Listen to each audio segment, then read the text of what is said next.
शुरू हो गया। चलिए, नमस्कार, स्वागत है आप सबों का। मैं हूं रोशन मिश्रा। मैं मैथमेटिक्स का फैकल्टी हूं द प्लेटफॉर्म कोचिंग का।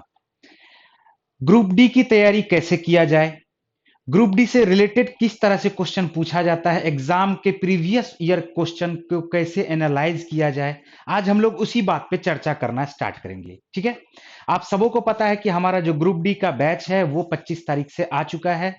जो भी इनरोल्ड उसमें करना चाहते हैं जल्दी से कर लें। ठीक है, आज हम लोग कुछ क्वेश्चन लेते हैं बेसिक के तौर पे।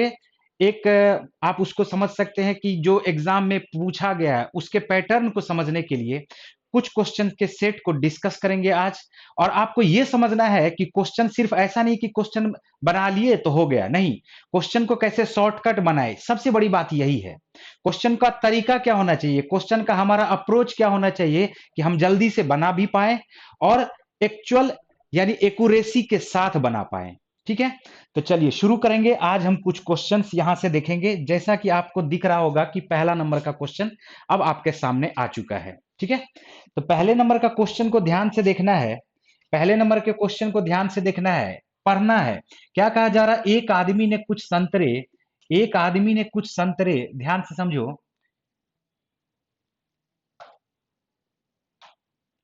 एक आदमी ने कुछ संतरे 1 रुपये में 3 फल की दर से और कुछ और संतरे का 2 फल की दर से खरीदे, 2 फल की दर से खरीदे, ये क्वेश्चन दिया हुआ आपका। ठीक है, उसे 20% प्रॉफिट प्राप्त करने के लिए संतरों को प्रति दर्जन किस कीमत पर बेचना होगा, ये क्वेश्चन दिया हुआ। अब देखो ध्यान से समझो, कुछ भी नहीं है क्वेश्चन में, बस प्यार से समझना है सिर्फ। अरे भैया मेरे, क्वेश्चन कहा जा रहा है क्या, 3 फल है, 3 फल खरीदा 1 रुपया में। अरे ये तो रेट बोल रहा है ना, क्या बोल रहा है ये, रेट बोल रहा है। पूछे भैया ठेला वाला भैया कैसे है, तो बोला 3 गो देंगे फल 1 रुपया में। ठीक है, लेकिन कितना खरीदा ये बात हमें नहीं पता है। बोला उतने ही संतरे, आगे वाले ठेला पे गया तो पता चला कि 2 संतरे खरीद रहा है 1 रुपया में। ठीक है, अब क्वेश्चन में कहा जा रहा है कि 1 दर्जन बेचेगा, तो 1 दर्जन में टोटल होता कितना है, टोटल होता है 12। अब टोटल होता है 12, तो हम लोग ऐसा मान के चलते हैं कि 6 संतरा यहां भी खरीदा और 6 संतरा यहां भी खरीदा। क्यों ऐसा मान के चलते हैं, क्योंकि 3 से भी 6 कट सकता है और 2 से भी 6 कट सकता है। तो हम लोग क्या करते हैं, यहाँ पर 2 से मल्टीप्लाई कर देते हैं। और जैसे ही 2 से मल्टीप्लाई करेंगे तो दूसरे तरफ भी 2 से मल्टीप्लाई करना पड़ेगा। यहां पर हम लोग किससे मल्टीप्लाई कर देते हैं, 3 से मल्टीप्लाई कर देते हैं, तो दूसरे तरफ भी हमें 3 से मल्टीप्लाई करना पड़ेगा। ऐसा क्यों हुआ बताओ, ऐसा इसलिए हुआ, अरे सोचो मेरे भाई, कि 3 गो संतरा 1 रुपया में, तो 6 गो संतरा 2 रुपया में, फिर 9 गो संतरा 3 रुपया में। इसी तरह से तो प्रोपोर्शनली बढ़ता चला जाता है। यानी हम लोग ऐसा बोल सकते हैं कि एक ठेला पर अगर ये 6 संतरा खरीदा, 2 रुपया इसको पड़ा, दूसरे ठेला पर अगर 6 संतरा खरीदा तो इसको टोटल 3 रुपया पड़ा। अब यहाँ पर आप देख पा रहे हो कि टोटल जो इसका कॉस्ट प्राइस आ जाएगा, टोटल इसका जो मूल्य आ जाएगा वो आ जाएगा 5 रुपया के। बोला आएगा कि नहीं आएगा। टोटल 1 दर्जन आ चुका है, 6 6 12 आ चुका है। कॉस्ट प्राइस हमारा 5 रुपया है। क्वेश्चन पे ध्यान दो, क्वेश्चन कहा जा रहा है क्या, 20% का प्रॉफिट होना चाहिए। अरे मेरे भाई, मेरे बच्चे, मेरे दोस्त, मेरे बंधु, 20% का फ्रैक्शनल वैल्यू बता दो, क्या 1/5 होता है क्या, बताओ, होता है क्या। अगर हम लोग ऐसा बोल सकते हैं 1/5, तो 5 रुपया में 1 रुपया का फायदा होगा।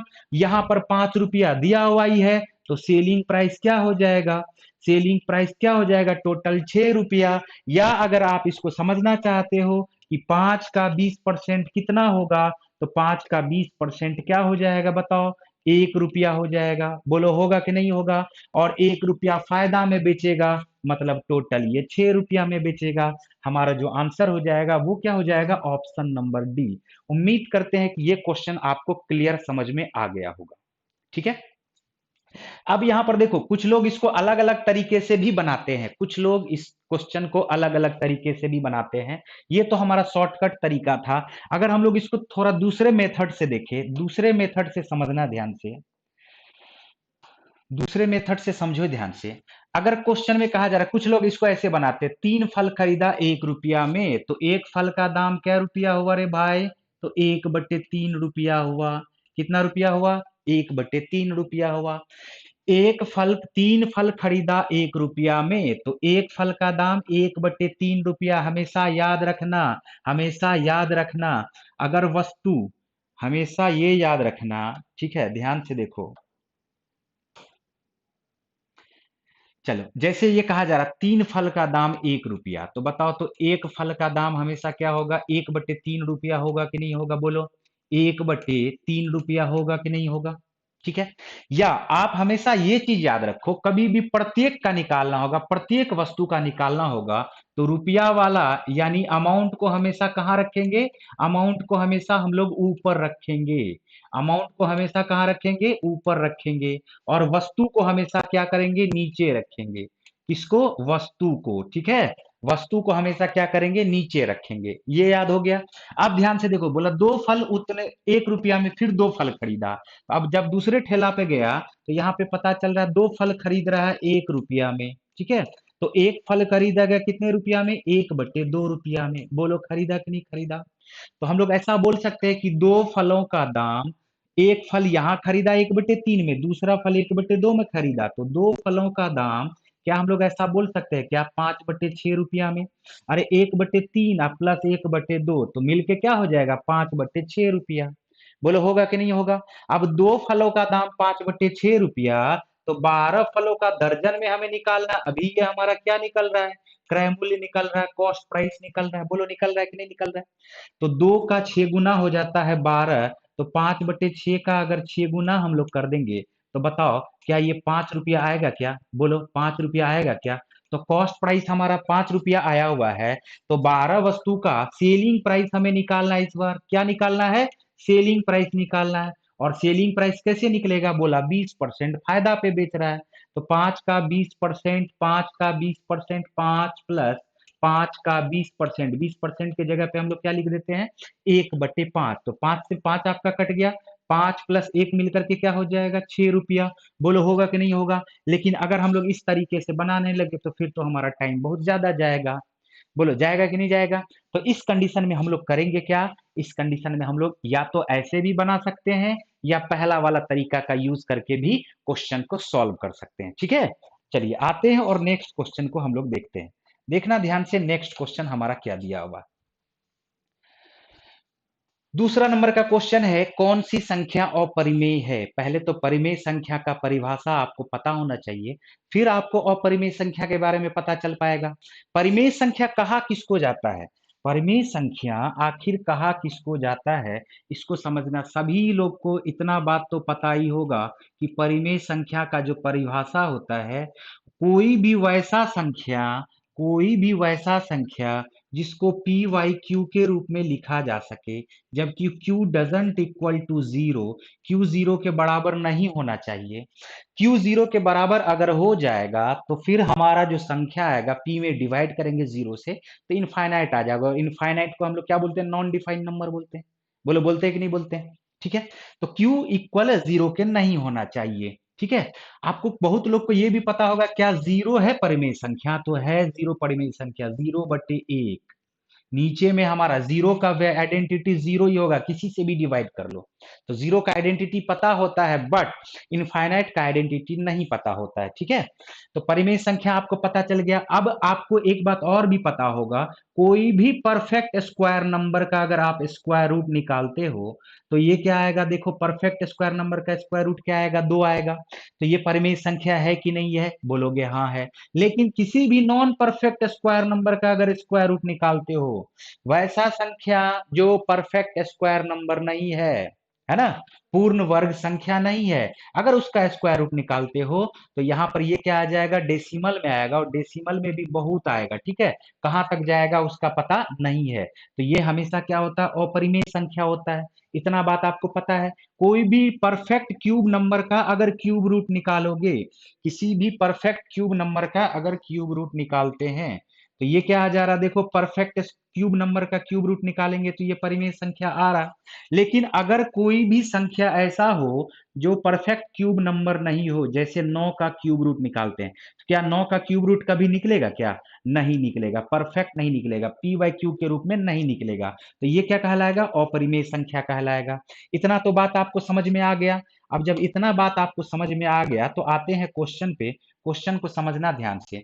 4096 का आइडेंटिटी क्या है? सभी को पता होना चाहिए। 64 का ये स्क्वायर है, 16 का ये क्यूब है। ध्यान से समझो, ये पावर में 6 लिखा हुआ है। अगर हम लोग आ जाए पहले वाले ऑप्शन पे, पहले वाले ऑप्शन को अगर हम लोग गौर से देखें, 4096 है, पावर में 6 लिखा हुआ, इसका मतलब क्या? हम लोग 4096 का पावर 1/3 और पावर 1/2 लिख सकते हैं या नहीं लिख सकते? बताओ, लिख सकते कि नहीं लिख सकते? बोलोगे हाँ सर एकदम लिख सकते हैं। देखो ना, 3 दूनी क्या हो गया, मल्टीप्लाई होगा तो 1/6 हो जाएगा ना। तो पहले अगर क्यूब रूट निकालेंगे, 4096 का क्यूब रूट निकालेंगे तो क्या आ जाएगा? 16। इसका 16 का ये क्यूब होता है। अब 16 का अगर स्क्वायर रूट निकालेंगे तो बताओ क्या आ जाएगा? 4। तो ये परिमेय संख्या होगा कि नहीं होगा? तो बोलोगे होगा, तो ये तो परिमेय संख्या होगा। ठीक है, फिर 4096 पर 8th रूट दिया हुआ क्या? अगर हम लोग 4096 का 3 बार स्क्वायर रूट निकालते हैं, कितना बार निकालते हैं? 3 बार अगर स्क्वायर रूट निकालते हैं, ध्यान से समझना, अगर हम लोग 3 बार स्क्वायर रूट निकालते हैं तभी जाकर के हमारा 8th रूट निकलता है। तो 4096 का स्क्वायर रूट तो चलो हमें पता है 64 होगा।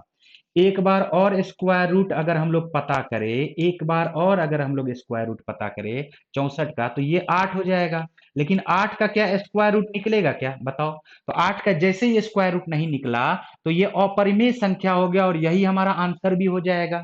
आगे भी आप चेक करके देखोगे तो सबका निकल जाएगा। क्यूब रूट तो पता ही है इसका 16 होगा।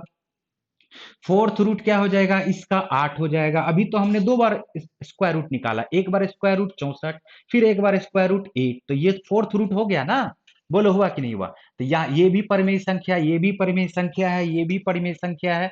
ऑप्शन नंबर 1 यानी ए, सी और डी ये परिमेय संख्या है, जबकि ऑप्शन नंबर बी क्या है? अपरिमेय संख्या है। देख लो एक बात, एक एक क्वेश्चन को हम लोग इतने बढ़िया से डिफाइन करेंगे, एक एक क्वेश्चन को हम लोग इतने बढ़िया से डिफाइन करेंगे कि क्वेश्चन आपका एग्जाम में नहीं छूटेगा। ये मेरा 100% गारंटी है।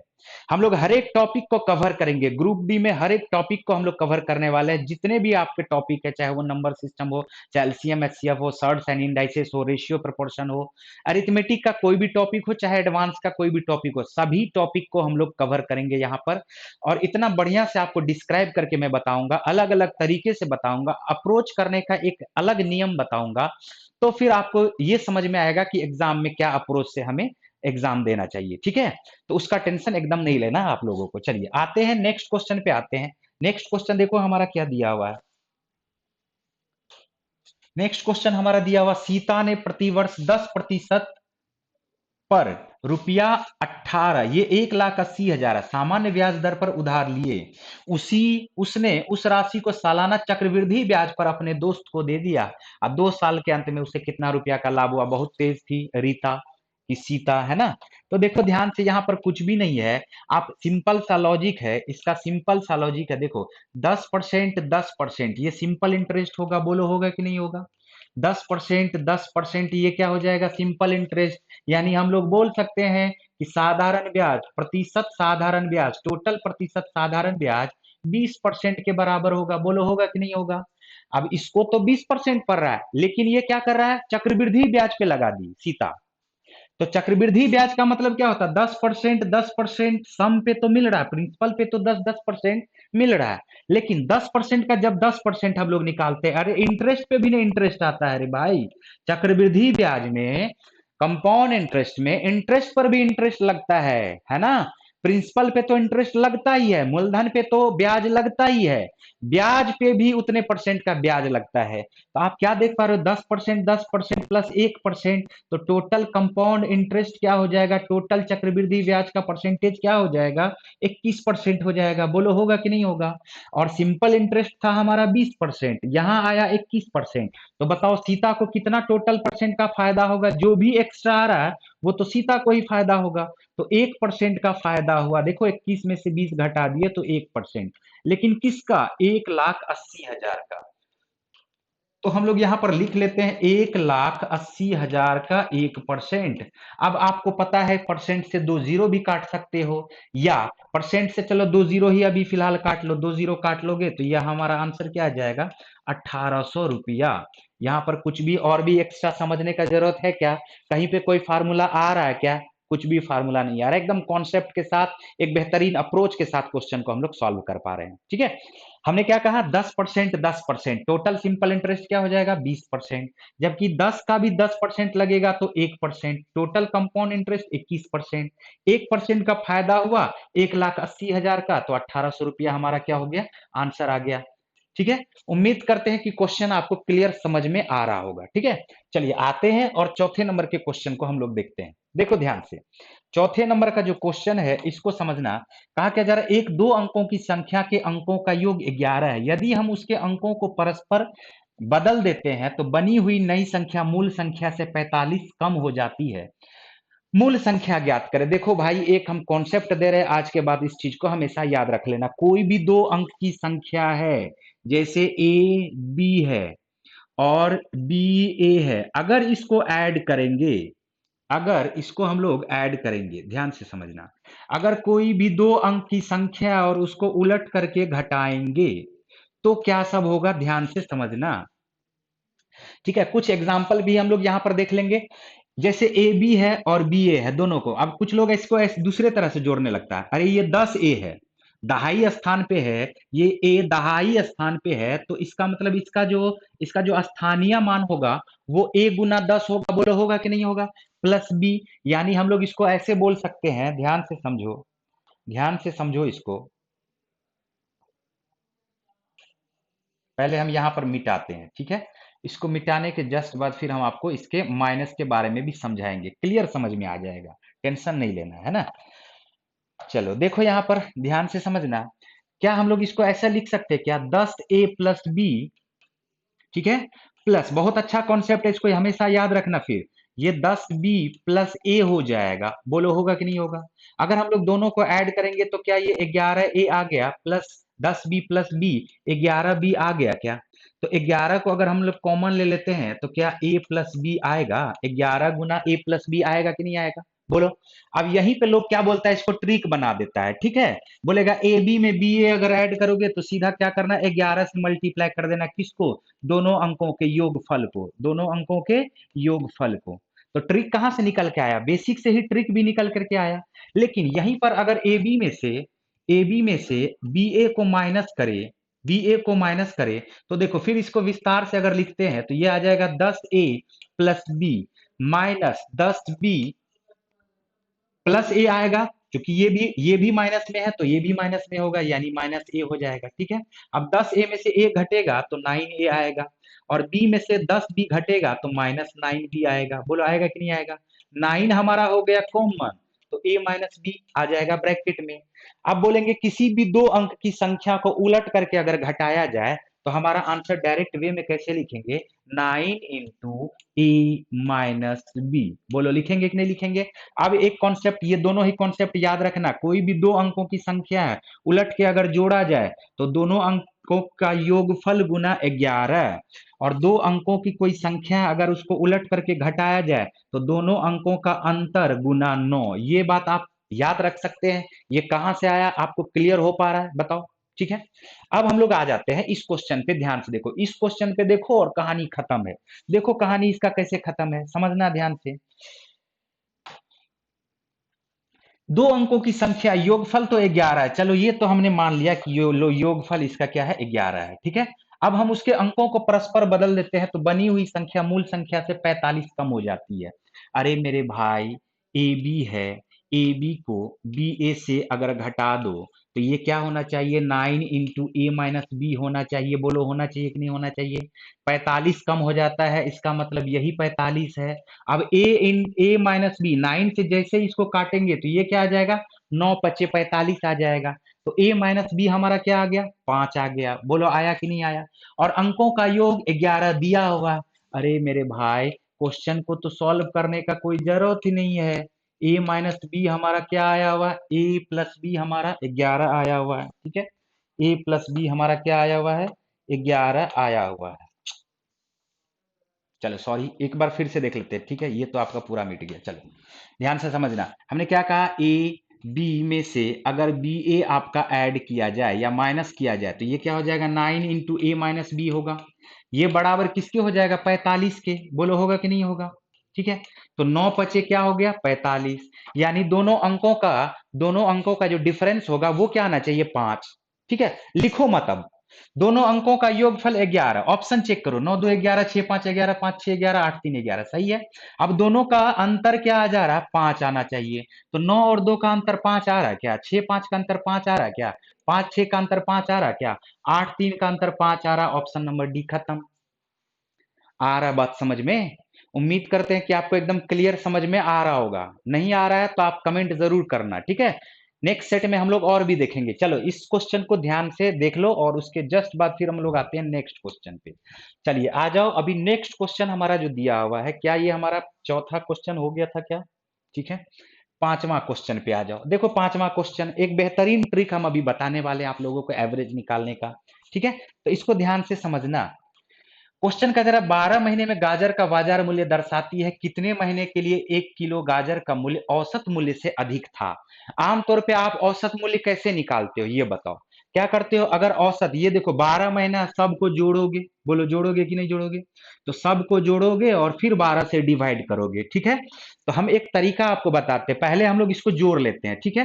पहले हम लोग एकदम बेसिक से चलते हैं। तो देखो 40 प्लस 30 मिलके क्या हो जाएगा, 70, 70 प्लस 40 मिलके क्या हो जाएगा, 110, 110 प्लस 80 मिलके 190, 190 प्लस 80 मिलके 270 हो जाएगा, 260 हो जाएगा, नहीं 270, ठीक है। 270 में 80 को ऐड कर दो, 350 हो जाएगा। 350 में 80 को ऐड कर दो, 430 हो जाएगा। 430 में 50 को ऐड कर दो, या 430 में 100 को ऐड कर दो, 100 को ऐड कर दोगे तो 530 हो जाएगा। 530 में अगर 80 को ऐड कर देते हैं, 530 में अगर 80 को ऐड कर देते हैं तो हो जाएगा हमारा 610, और 50 को ऐड कर देते हैं तो टोटल हमारा क्या आ जाता है, 660। अब क्या करते हैं, 12 से डिवाइड करते हैं, सबको हमने जोड़ लिया, 12 से डिवाइड कर दिया, 12 पंचे 60, 12 पंचे 60, तो एवरेज हमारा क्या आ गया, 55। क्वेश्चन में बोला क्या कि कितने महीने में 55 से अधिक है, तो देखो तो अप्रैल में अधिक लग रहा है, मई में अधिक लग रहा है, जून में अधिक लग रहा है, जुलाई में अधिक लग रहा है, बाकी 55 से तो कोई अधिक नहीं है। तो टोटल हमारा 4 महीने में अधिक है। बोलो है क्या। दूसरा जो तरीका है, दूसरा तरीका, ये तरीका क्लियर हो चुका है, ये एकदम बेसिक सा तरीका, ठीक है। दूसरे तरीके पे आ जाते हैं। दूसरा तरीका पे ध्यान देना, देखो ध्यान से, दूसरा तरीका मैं आपको जो बताने जा रहा हूं इसको समझने का कोशिश करना। जैसे हम लोग कुछ भी मान लेते हैं, एवरेज अपने मन से मान लेते हैं। जैसे ज्यादा से ज्यादा हमें 30 40, कम से कम 30 40, और ज्यादा से ज्यादा 80, 80 बहुत ज्यादा दिख रहा है, हमें दिख रहा है ना। तो हम लोग ऐसा करते हैं, मान के चलते चलो 60 है। एवरेज क्या मान के चलते हैं, 60। अपने मन से क्या मान लिए, बोलो 60 मान लिए एवरेज, ठीक है। अब एवरेज 60 है तो ये तो 40 है, 40 से ये कितना कम है, बोलो 60 से 40 20 कम है, ये 30 कम है, ये देखो कितना कम है, 20 कम है, ये 20 ज्यादा है, बोलो है क्या, ये भी 20 ज्यादा है, ये भी 20 ज्यादा है, ये भी 20 ज्यादा है, ये 10 कम है, ये 10 कम है, ये 10 कम है, देखते जाओ, ये 20 कम है और ये 20 कम है। तो 20 देखो, एक बार, दो बार, तीन बार, चार बार ज्यादा। 20 एक बार कम, दूसरा बार कम, तीसरा बार कम, चौथा बार कम, तो जाए बार 20 ज्यादा, तय बार 20 कम, खत्म। 30 यहाँ पर कम है, और टोटल 30 30 30, देखो 10 10 10 मिलके हो गया 30। तो 30 30 60 कम है, लेकिन 60 जो कम है तो 12 का 12 महीना इसको मैनेज करेगा। तो 60 कम कितना में, 60 कम टोटल कम, तो 12 में से 60, 12 से डिवाइड कर देंगे, यानी 12 पंचे 60, ये आपका क्या आ जाएगा, 55। देखो एवरेज आ गया। आप कुछ भी मान करके चल सकते हो। अगर आपको मन कर गया नहीं हम एवरेज, एवरेज जो है, एवरेज हम, मेरा मन कर गया कि नहीं हम 50 मान के चलेंगे, एवरेज 50 मान के चलेंगे। देखो इसको समझना ध्यान से, एवरेज का मतलब क्या होता है, पहले इस बात पे ध्यान दो। एवरेज का मतलब होता है वैसा घर जिसमें सभी बराबर हो, सभी इक्वल हो। एवरेज का मतलब क्या होता है, सभी इक्वल होना।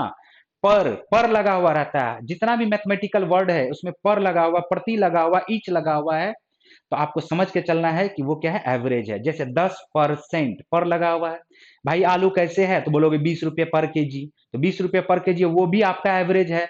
एवरेज स्टूडेंट कितना आता है, बोलो 40 स्टूडेंट पर डे आता है, पर डे लाता है ना। कहीं कहीं पर नहीं भी लगा रहता, फिर भी हम लोग उसको एवरेज मान के चलते हैं। जैसे बोला क्या भाई तुम्हारा गाड़ी माइलेज क्या दे रहा है, तुम्हारा गाड़ी एवरेज क्या दे रहा है, तुम क्या बोलते हो 30 का माइलेज दे रहा है।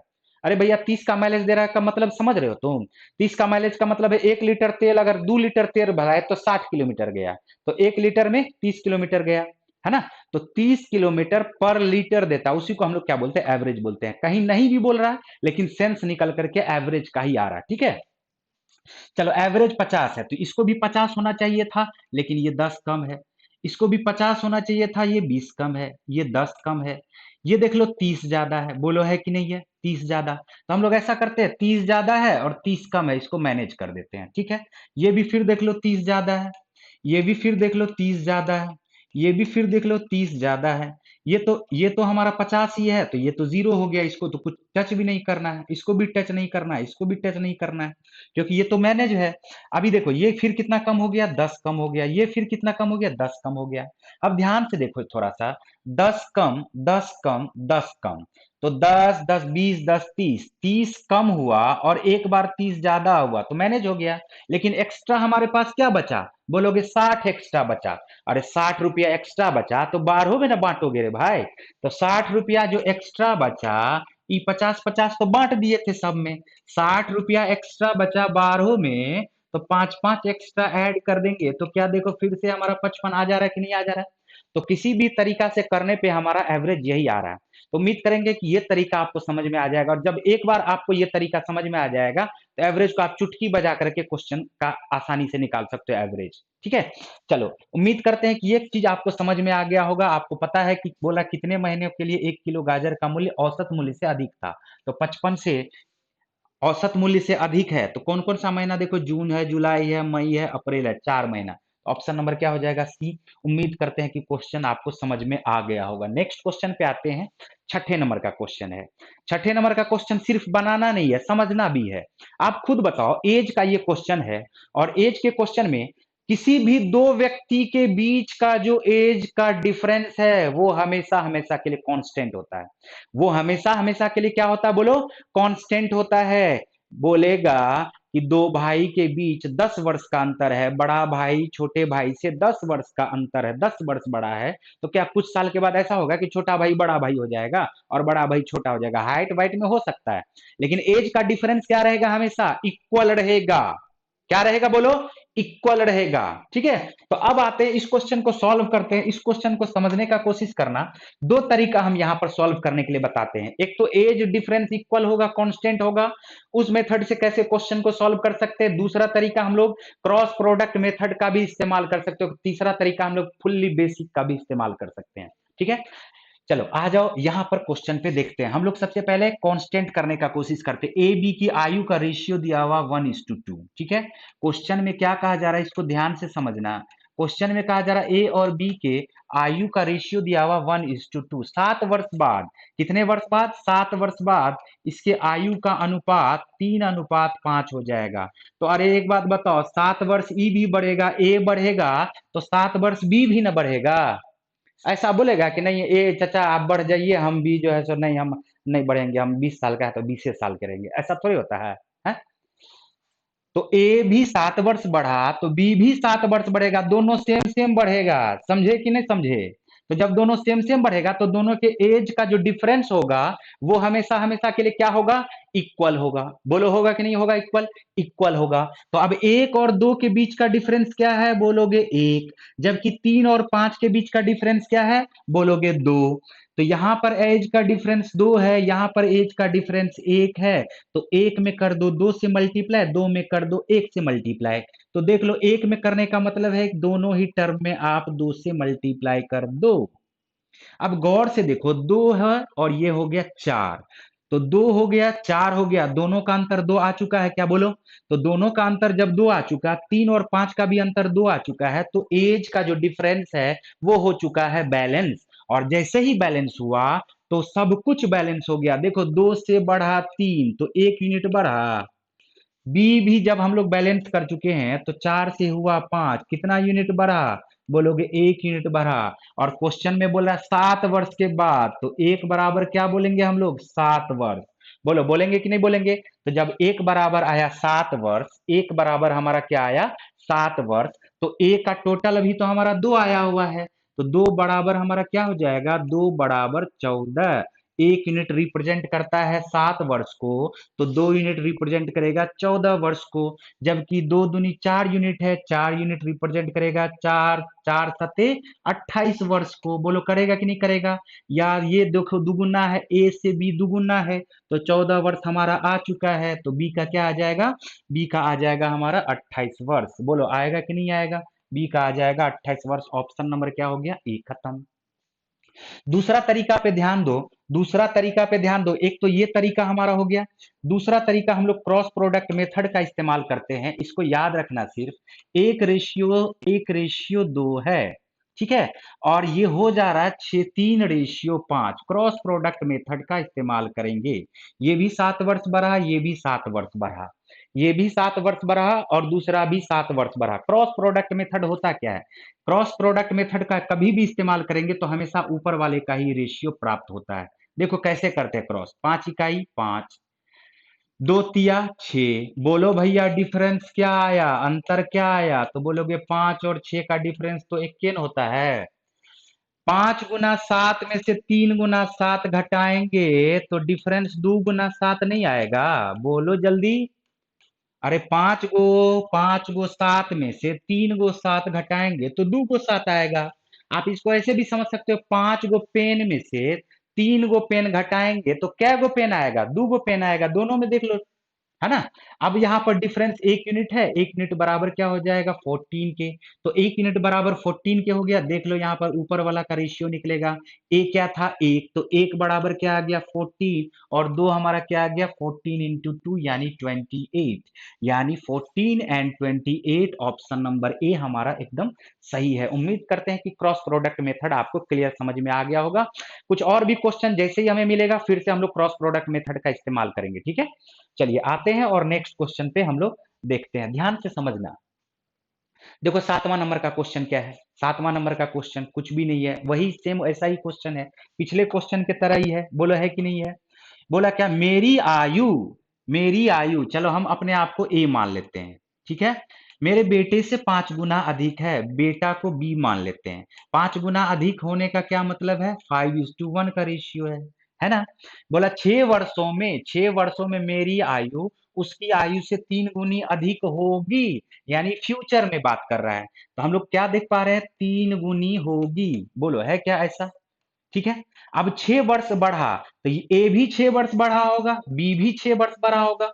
दोनों ही तरीका से क्वेश्चन सॉल्व करना बताएं हम अभी। पहला तरीका फिर से बताते हैं, दूसरा तरीका भी फिर से बताएंगे। पहला तरीका में क्या करना था? इस दोनों के एज का जो डिफरेंस होगा उसको इक्वल करना था। तो 5 और 1 का एज का डिफरेंस 4 है, जबकि 3 और 1 के एज का डिफरेंस क्या है? 2 है। तो बताओ ये 4 हुआ, ये 2 हुआ, तो दोनों को बराबर करने के लिए सिर्फ इसी में ना 2 से गुना करना पड़ेगा। तो इसमें 2 से गुना करने का क्या मतलब है? दोनों टर्म में 2 से गुना कर देना। बोलो। अब देखो, जो 5 था और 1 था ए बी, अब ये 6 हो गया और क्या हो गया? 2 हो गया। बोलो हुआ कि नहीं हुआ? तो 6 और 2 का भी अंतर 4, 5 और 1 का भी अंतर क्या आया हुआ है? 4। बोलो आया हुआ कि नहीं आया हुआ है? तो जैसे ही ये बैलेंस हो जाता है तो दोनों देखना सेम सेम यूनिट बढ़ेगा। तो 5 से 6 हुआ, कितना यूनिट बढ़ा? 1।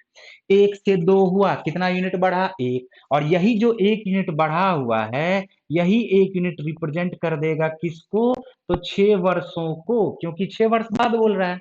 बोला क्या? 2 वर्ष बाद हमारी आयु क्या होगी? पहले तो वर्तमान निकाले हमारी, हम अपने आप को ए माने हुए हैं। 1 बराबर 6 वर्ष, तो 5 बराबर हमारा क्या हो जाएगा? बताओ 30 वर्ष। बोलो होगा कि नहीं होगा?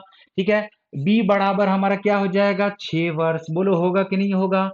अब बोला 2 वर्षों बाद, तो 2 वर्ष, अभी वर्तमान में हमारा एज 30 वर्ष है, तो क्या हो जाएगा? 32 वर्ष। जबकि बी का उम्र 6 वर्ष है, तो 2 वर्ष बाद क्या हो जाएगा? 8 वर्ष। तो दोनों ही, यानी ऑप्शन नंबर बी हमारा आंसर हुआ। उम्मीद करते हैं कि क्वेश्चन आपको क्लियर समझ में आ गया होगा। दूसरा जो तरीका था हमारा क्रॉस प्रोडक्ट मेथड का, उस चीज का भी हम लोग एक बार इस्तेमाल करते हैं और सीखने का कोशिश करते हैं, ठीक है। देखो ध्यान से, क्वेश्चन पे क्रॉस प्रोडक्ट मेथड का एक बार हम लोग इस्तेमाल करते हैं। कहा क्या जा रहा, 5 गुनी है हमारी एज, हमारे बेटे के एज से 5 गुनी है, ठीक है। फिर कहा जा रहा 3 और 1 का रेशियो हो जा रहा है, 3 गुनी हो जाएगी। हम बढ़े कितना भैया, 6 वर्ष, हमारा बेटा भी बढ़ा कितना, 6 वर्ष, तो दोनों बढ़े 6 6 वर्ष। 5 इकाई 5, 3 इकाई 3, डिफरेंस बोलो रे भाई, 5 और 3 का डिफरेंस दूने होता है। एगो 6 में से 3 गो 6 घटाएंगे या 3 गो 6 में से एगो 6 घटाएंगे तो डिफरेंस 2 गुना 6 होगा। बोलो जल्दी, 2 गुना 6 होगा कि नहीं होगा, बोलो। अब 1 यूनिट बराबर हमारा क्या आ जाएगा, 6 के। 1 यूनिट बराबर हमारा क्या आ जाएगा, 6 के। तो देख लो, 5 छाके 30, 5 छाके क्या हो गया भैया, 30, और 1 छाके 6, तो 30 वर्ष में 2 जोड़ेंगे तो 32, और 6 में 2 जोड़ेंगे तो 8। देख लो, क्रॉस प्रोडक्ट मेथड भी अब आपको क्लियर समझ में आ गया होगा। उम्मीद करते हैं कि ये क्वेश्चन आपको समझ में आ गया, ठीक है। अरे मजा आ रहा है, मजा आ रहा है तो भैया कमेंट जरूर करना। अच्छा लग रहा है तो कमेंट जरूर करना। कुछ अगर आपको ऐसा लग रहा है कि इसमें और भी इंप्रूवमेंट का जरूरत है तो उसका भी आप कमेंट करना। इससे फायदा क्या होगा बताओ, नेक्स्ट सेशन में हम आपका कमेंट पढ़ेंगे, हमको लगेगा कि नहीं यहाँ पर और अच्छे से आपको बताना चाहिए था तो और भी अच्छे से बताएंगे, एकदम डीप में जा करके बताएंगे, गहराइयों में उतरना है, ठीक है।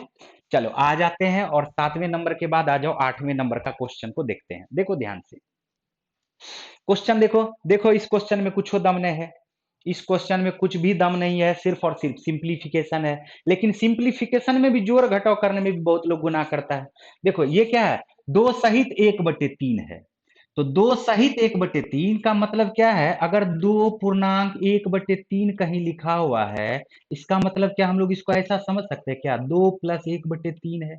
2 पूर्णांक में है और बाकी फ्रैक्शन में आया हुआ। तो 1/3 से 1/3 कटेगा तो खाली 2 बचेगा। बोलो जल्दी, खाली 2 बचेगा। अब यहाँ पर 3 सहित 1/3 है, तो 3 में से 2 को घटा देंगे तो 1 बचेगा। बोलो जल्दी से, तो बोलो 1 बचेगा। तो 1 सहित 1/3 यहाँ पर बचा रह गया। इतना दूर में हमारा क्या आया हुआ, 1 सहित 1/3 आया हुआ है। अब देखो, 1/3 में से 1/3 घट जाएगा, खत्म हो गया। 1/3 में से 1/3 घट जाएगा तो खत्म हो गया, देख लो। और 4 में से 1 जाएगा तो बचेगा हमारा 3। अरे 1/3 में से 1/3 माइनस होगा तो 0। 4 में से 1 गया तो इतना दूर अब हमारा क्या आ चुका है, 3। यानी हमें सॉल्व क्या करना है, 16/3 को भी हम लोग क्या लिख सकते हैं, 5 पूर्णांक 3 × 5 = 15 होता है ना। 5 पूर्णांक 1/3 अब में से 3 घटाना, तो 5 पूर्णांक में है, इसमें से 3 घटा दिए तो 5 में से 3 घट गया तो क्या बचा, 2 बचा। और 1/3 तो हमारा पूरा पूरा है ये है, तो आंसर हमारा क्या आ गया, बी। बोलो आया कि नहीं आया, 2 पूर्णांक 1/3। क्लियर, समझ में आ रहा क्या।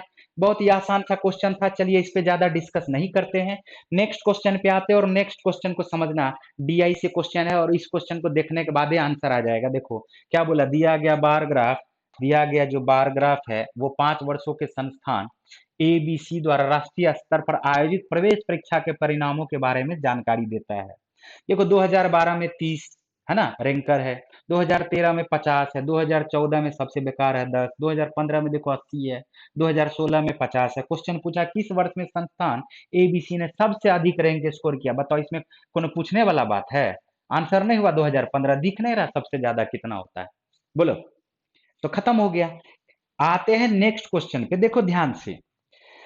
नेक्स्ट क्वेश्चन देखो हमारा क्या दिया हुआ है, नेक्स्ट क्वेश्चन जो है वो दिया हुआ 8a² बराबर 27, ab² बराबर 216, ठीक है। ab² बराबर क्या दिया हुआ हमारा 216। तो क्वेश्चन पूछ रहा है ए बी का मान ज्ञात करो। अरे देखो, तो इस दोनों को अगर गुना कर देंगे तो a² गुना a³ हो जाएगा, b गुना b² b³ हो जाएगा। तो क्या हो जाएगा, दोनों पे क्यूब हो गया ना। देखो इस दोनों को गुना कर देते हैं तो 8a² बी गुना ab² अगर आप कर दोगे तो क्या सब हो जाएगा, इधर हो जाएगा 27 गुना 216। बोलो होगा कि नहीं होगा। अब इस दोनों को आप अगर मल्टीप्लाई करोगे और इस 8 को बराबर के उस तरफ भेजोगे तो 8 से डायरेक्ट काट लो, यहाँ से देख लो 8 दूनी 16 बचा 5, 8 सत्ते 56, तो 27 गुना क्या आया 27। अब एक का स्क्वायर गुना ए पर पावर 1। बेस जब सेम होता है तो पावर जुट जाता है, तो ए पर पावर 3 आ गया। बेस जब सेम होता है तो पावर जुट जाता है, तो बी पर पावर भी क्या आ गया, 3 आ गया। तो ए पर पावर 3 गुना बी पर पावर 3 को क्या हम लोग इकट्ठा ए गुना बी पर पावर 3 लिख सकते हैं कि नहीं लिख सकते हैं? लिख सकते हैं। ये बराबर हमारा क्या आया हुआ, 27 गुना 27 आया हुआ क्या? अब हम लोग क्या करते हैं, ए बी अगर हमें निकालना होगा तो हम लोग क्या करते हैं, क्यूब रूट निकाल लेते हैं। क्या करते हैं, क्यूब रूट निकाल लेते हैं। इस क्यूब को बराबर के उस तरफ भेजेंगे तो क्यूब रूट नहीं निकलेगा। देखो तो 27 क्या हो जाता है, 27 का क्यूब रूट अकेला निकालोगे तो 3 आएगा। इस 27 का भी अकेला निकालोगे तो क्या आएगा, 3 आएगा। अब मल्टीप्लाई कर दो, गुना कर दो, 3 तिया 9, हमारा आंसर हो गया ऑप्शन नंबर सी। कुछ भी नहीं था इस क्वेश्चन में, बहुत ही ज्यादा इसको समझने का जरूरत नहीं था। बहुत ही प्रेम से, बहुत ही प्यार से, बहुत ही मस्ती के साथ आपको पढ़ाई करते रहना, ठीक है। चलो आते हैं और नेक्स्ट क्वेश्चन को देखते हैं हम लोग। देखो फिर से एज से रिलेटेड क्वेश्चन आ गया। ये जो क्वेश्चन आपका दिया हुआ, ये किसी एग्जाम में पिछले साल ही 2018 के एग्जाम में पूछा गया क्वेश्चन है।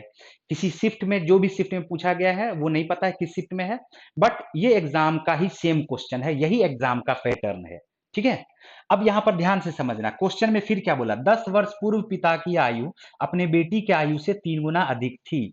10 वर्ष बाद पिता की आयु अपनी बेटी की आयु से 2 गुनी अधिक है, उसकी वर्तमान आयु का अनुपात क्या होगा?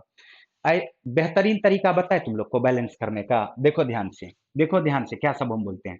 बोला क्या कि अभी 10 वर्ष पहले, 10 वर्ष पहले, कितना वर्ष पहले, 10 वर्ष पहले, ध्यान से समझना, 10 वर्ष पहले, 10 वर्ष पहले बोला क्या कि फादर का और डॉटर का जो एज है वो बोला 3 गुना अधिक था। क्या था, 3 गुना अधिक था, ठीक है। और बोला 10 वर्ष बाद, वर्तमान से 10 वर्ष के बाद इसका जो एज का रेशियो हो जाएगा वो 2:1 हो जाएगा। बोलो होगा कि नहीं होगा? ठीक है। हम लोग क्या करते हैं, सबसे पहले एज को बैलेंस कर लेते हैं। क्या करते हैं, एज का डिफरेंस इक्वल होगा। तो देखो ध्यान से, 3 और 1 का डिफरेंस क्या है, बोलोगे 2। 2 और 1 का डिफरेंस क्या है, बोलोगे 1। तो यहां पर 2 नजर आ रहा है, यहां पर 1 नजर आ रहा है। बोलो आ रहा है कि नहीं आ रहा है? तो यहां पर जब 1 नजर आ रहा है तो हम लोग क्या करते हैं, इस दोनों का डिफरेंस को बराबर कर लेते हैं, बैलेंस कर लेते हैं। 3 और 1 का डिफरेंस देखो 2 हो गया, 4 और 2 का डिफरेंस देखो 2 हो गया। बोलो हुआ कि नहीं हुआ? अब ऐसा सोचो, जितना वर्ष पहले है उतना ही वर्ष बाद में है। बोलो है कि नहीं है? जब हमारा ये रेशियो बैलेंस हो चुका है तो 3 से 10 वर्ष बाद जाएगा तो वर्तमान आएगा, फिर 10 वर्ष बाद जाएगा तो 10 वर्ष के बाद में आएगा। टोटल 20 वर्ष हो गया ना रे भाई। अगर अनुपात पूछा है तो देखो और आसान है, 3 से ये 4 हो गया तो 1 यूनिट बढ़ा 20 वर्ष में, 1 यूनिट बढ़ा 20 वर्ष में। तो वर्तमान में आने के लिए आधा यूनिट बढ़ना पड़ेगा इसको, वर्तमान में आने के लिए इसको आधा यूनिट बढ़ना पड़ेगा, 3.5 हो जाएगा। बोलो होगा कि? अब ये भी वर्तमान में आने के लिए इसको आधा यूनिट बढ़ना पड़ेगा। हमें रेशियो ही तो निकालना था। देख लो, दशमलव से दशमलव खत्म हो गया, 5 सत्ते 35, 5 तिया 15, आंसर हमारा 7:3 आ गया। देख लो, कोई 10 वर्ष पहले 10 वर्ष बाद का कुछ भी नहीं निकालना, डायरेक्ट ही हमारा ये आंसर हो गया, ठीक है। क्यों हुआ, एक बार आप एक बार खुद से करके देखना, फिर समझ में आएगा। चलो नेक्स्ट क्वेश्चन पे आते हैं हम लोग। देखो यहाँ पर, देखो यहाँ पर क्वेश्चन क्या कहा जा रहा है, टाइम एंड वर्क से क्वेश्चन है। कहा जा रहा है ये 21 है, 21 है, ये थोड़ा छोटा लिखा गया है, ठीक है। कहा जा रहा है 21 पुरुष और 3 महिलाओं या 18 पुरुष और 21 महिलाओं, ठीक है। 21 पुरुष और 3 महिलाओं या 18 पुरुष और 21 महिलाओं। अरे भाई मेरे, सोचो थोड़ा, या दे दिया, इसका मतलब है क्या हम लोग ऐसे लिख सकते हैं क्या, 21 मेल और 3 फीमेल या वीमेन लिख लो, ठीक है। इसका जो टोटल यूनिट वर्क है वो बराबर हो जाएगा किसके, 18 पुरुष और 21 महिलाओं के बराबर हो जाएगा। या बोल दिया मतलब या तो ये सब काम करे या तो ये सब काम करे, काम तो उतना ही होगा। तो 18 मेन और 21 वीमेन हम लोग लिख लेते हैं। अब 21 मेन में से जब 18 मेन को माइनस करेंगे बराबर के इस तरफ आएगा तो क्या 3 मेन बराबर, अब ये 3 वीमेन बराबर के उस तरफ जाएगा तो 18 वीमेन क्या आ जाएगा, क्या बोलो जल्दी से। तो ये हमारा क्या हो गया, 3 छाके 18। तो मेन और वीमेन के इफिशियंसी का रेशियो कार्य क्षमता का रेशियो 6 इस तरफ आएगा और 1 उस तरफ जाएगा। देखो कार्य क्षमता का रेशियो क्या आ गया बोलोगे तो 6:1 आ गया। यानी एक आदमी अगर 6 ईंटा फेंक सकता है तो एक औरत 1 ईंटा फेंक सकती है। ठीक है, इसी तर्ज पे हम लोग समझते हैं। चलो अब क्या कहा जा रहा है, अब कहा जा रहा है देखो इफिशियंसी हमें पता चल गया। बोला क्या कि इस काम को 25 दिन लगते हैं, काम पूरा होने में 25 दिन। तो हम लोग सबसे पहला जो काम करते हैं वो करते हैं टोटल यूनिट वर्क निकाल लो। किधर से भी निकाला जा सकता है, देखो जैसे 21 आदमी 3 वीमेन काम कर रहा है तो या तो इसका ले लो टोटल इफिशियंसी गुना 25 कर दो, या इसका ले लो टोटल इफिशियंसी गुना 25 कर दो। चलो हम किसी एक का ले लेते हैं, तो 21 आदमी, एक आदमी 6 ईंटा फेंकेगा, तो 21 आदमी 21 गुना 6 ईंटा फेंकेगा। बोलो जल्दी से, 21 गुना 6 ईंटा फेंकेगा कि नहीं फेंकेगा, बोलो फेंकेगा। 3 वीमेन, एक वीमेन 1 ईंटा फेंकती है, तो 3 वीमेन कितना ईंटा फेंकेगी, 3 गुना 1 ईंटा फेंकेगी। बोलो फेंकेगी कि नहीं फेंकेगी। टोटल यूनिट वर्क हो गया इतना, और ये कर कितना दिन में रहा, टोटल 25 दिन में। तो 25 दिन में इतना ईंटा फेंकाएगा तो टोटल यूनिट वर्क हमारा आ गया। अब इसको 15 दिन में करना है, कितना दिन में करना है, टाइम हमारा दिया हुआ है 15 दिन। तो इफिशियंसी निकलेगा, क्या निकलेगा बोलो, इफिशियंसी निकलेगा। अब इफिशियंसी जो निकलेगा उसको समझना ध्यान से, ये इफिशियंसी वीमेन और मेन दोनों का ही निकलेगा। टाइम से हम लोग क्या करते हैं, डिवाइड कर देते हैं। टाइम से डिवाइड करेंगे, देखो अगर हम लोग 15 से यहाँ पर डिवाइड कर दे, 15 से देखो 5 किया 15, 5 पचे 25, 3 यहाँ से कॉमन आ जाएगा, 3 यहाँ से क्या आ जाएगा, कॉमन आ जाएगा, तो 3 से 3 भी कट गया। तो 21 दूनी 42, एक 43, अब 43 गुना 5 कर दोगे तो टोटल जो हमारा इफिशियंसी आ जाएगा, 5 किया 15, 5 का 20, एक 21। तो 43 गुना 5 हमारा क्या आ गया, देखो ये 43, 43 गुना 5 क्या आ गया, 215 इफिशियंसी। अब इस इफिशियंसी में क्वेश्चन में कहा जा रहा 25 पुरुष है। अरे भैया, तो औरत का इफिशियंसी निकालना है या नंबर ऑफ वीमेन निकालना है, तो 25 पुरुष अगर काम करेगा तो 25 पुरुष काम करेगा तो 25 छाके 150 ईटा न फेंक देगा, और 150 ईटा 215 ईटा में 150 ईटा पुरुष फेंक रहा है, तो बचा हुआ जो है वो तो वीमेन फेंकेगी। और 215 में से 150 को जैसे ही माइनस करते हैं तो 65 आ गया इफिशियंसी, और एक वीमेन का इफिशियंसी एक ही है। तो 65 इफिशियंसी होने के लिए नंबर ऑफ वीमेन भी क्या हो जाएगा, नंबर ऑफ वीमेन भी, महिलाओं की संख्या भी क्या हो जाएगी, 65 हो जाएगी। उम्मीद करते हैं कि ये क्वेश्चन भी आपको क्लियर समझ में आ गया होगा। अगर अच्छा लग रहा होगा तो सेशन को लाइक जरूर करना और कमेंट जरूर करना, ठीक है, कि कैसा लगा। चलो आते हैं और नेक्स्ट क्वेश्चन को देखते हैं हम लोग। 13 नंबर का क्वेश्चन है, देखो 13 नंबर का जो ये क्वेश्चन है इसको समझना। सुबह 8 बजे एक ट्रेन स्टेशन ए से बी तक 40 किलोमीटर प्रति घंटा की रफ्तार से अपनी यात्रा शुरू करती है। 1 घंटे के बाद एक और ट्रेन बी से स्टेशन ए की ओर 50 किलोमीटर प्रति घंटा की रफ्तार से शुरू करती है। यदि दो स्टेशन 220 किलोमीटर की दूरी पे है तो वे किस समय एक दूसरे को पार करेगी। एकदम बेकार टाइप का सवाल, देखो ध्यान से, कुछ भी क्वेश्चन में दम नहीं है। यहां पर अगर ए स्टेशन है और यहां पर अगर बी स्टेशन है, ठीक है, दोनों के बीच का डिस्टेंस दिया हुआ है 220 किलोमीटर। कितना किलोमीटर दिया हुआ है, 220 किलोमीटर, ठीक है। ए से बी के तरफ 40 किलोमीटर प्रति घंटा के रफ्तार से चलना शुरू कर चुका है एक ट्रेन। अब सोचो थोड़ा कि 1 घंटे के बाद दूसरी ट्रेन स्टार्ट होती है, तो 1 घंटे के बाद जब दूसरी ट्रेन स्टार्ट होगी तो जो आपेक्षिक वेग होगा, जो रिलेटिव स्पीड होगा, वो 1 घंटे के बाद लगेगा। आपेक्षिक वेग हमेशा दो वेगों में देखा जाता है। दोनों ही ट्रेन जब स्टार्ट हो, ऐसा तो नहीं एक ट्रेन बैठा हुआ दूसरा ट्रेन भी चल रहा, आपेक्षिक वेग देख लिए है। तो कहने का मतलब है कि 1 घंटा तक जब ये ट्रेन चलेगी तो अगर ये 40 किलोमीटर, 1 घंटा में देखो कितना किलोमीटर ये डिस्टेंस कवर कर लेगी, तो बोलोगे 40 किलोमीटर। तो शेष दूरी क्या बचा, 220 में से शेष दूरी अगर 40 को माइनस कर देंगे 220 में से तो हमारा 180 किलोमीटर का डिस्टेंस बचा। बोलो बचा कि नहीं बचा। अब यहां पर लगेगा रिलेटिव स्पीड। रिलेटिव स्पीड कब से लगना शुरू हुआ, चला था 8 बजे, 1 घंटा तक इसको कोई रोका तो कोई टोका नहीं। इसका मतलब यहाँ पे बज चुका है इसको कितना, 9 बज चुका है। बोलो बज चुका है कि नहीं बज चुका है। और रिलेटिव स्पीड, जब भी विपरीत दिशा में दो ट्रेन चलती है तो हमेशा उस दोनों का स्पीड को क्या किया जाता है, जोड़ दिया जाता है। तो 40 किलोमीटर प्रति घंटा प्लस 50 किलोमीटर प्रति घंटा के रफ्तार से ये आ जाएगा 90 किलोमीटर प्रति घंटा। अब 180 किलोमीटर जाना है तो टाइम इसको कितना लगेगा? 2 घंटे का। कितने घंटे का? 90 दूनी 180। कितने घंटे का? 2 घंटे का। कब से 2 घंटा? तो बोलोगे 9 बजे से 2 घंटा, रिलेटिव स्पीड जब से लगा है तब से 2 घंटा।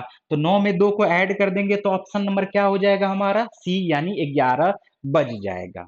ठीक है, चलिए आते हैं और नेक्स्ट क्वेश्चन को समझते हैं।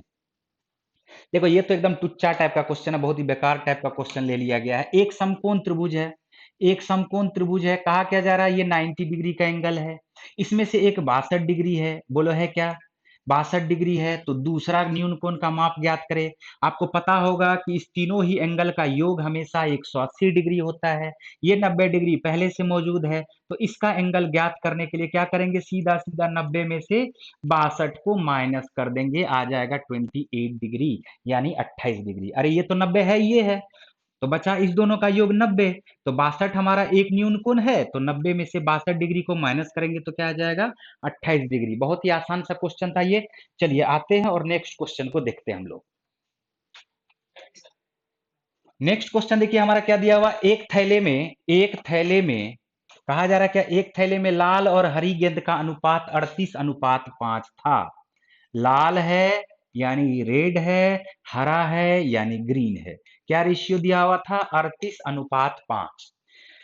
यदि 6 और लाल गेंद थैले में डाल दिया जाए, 6 और लाल गेंद थैले में डाल दिया जाए तो इसका रेशियो 8:3 हो जाता है। क्या हो जाता है? 8:3 हो जाता है। तो थैले में हरी गेंद कितनी है?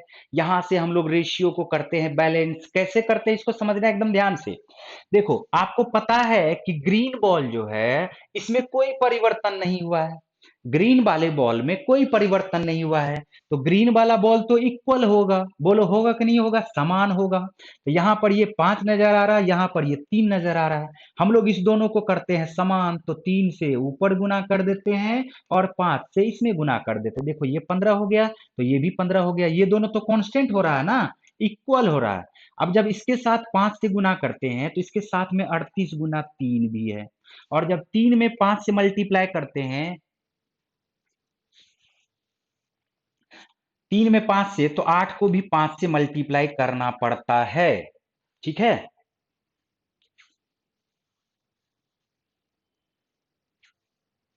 इसका ऑप्शन क्या दे दिया? ऐसे में कैसे ऑप्शन दे दिया? तो ये हो जाएगा 38 तिया और ये 8 पंचे, कुछ तो इसमें गड़बड़। 8 तिया 24, 8 पंचे 40, तो टोटल जो हमारा हो जाएगा ये कुछ यहाँ पर गड़बड़ है। ठीक है, एक थैले में लाल और हरी गेंद का अनुपात 38:5 है। यदि 6 और लाल गेंद थैले में डाल दी जाए तो लाल और हरी गेंद का अनुपात 8:3 हो जाता है। थैले में हरी गेंद कितनी है? यहां पर कुछ गड़बड़ है भाई मेरे। ठीक है, अगर 3 तिया 9 रखे, 8 पंचे 40, 8 तिया 24, 24 से 40 बढ़ जाएगा तो 16 बढ़ जाएगा, 16 बराबर 6 के हो जाएगा।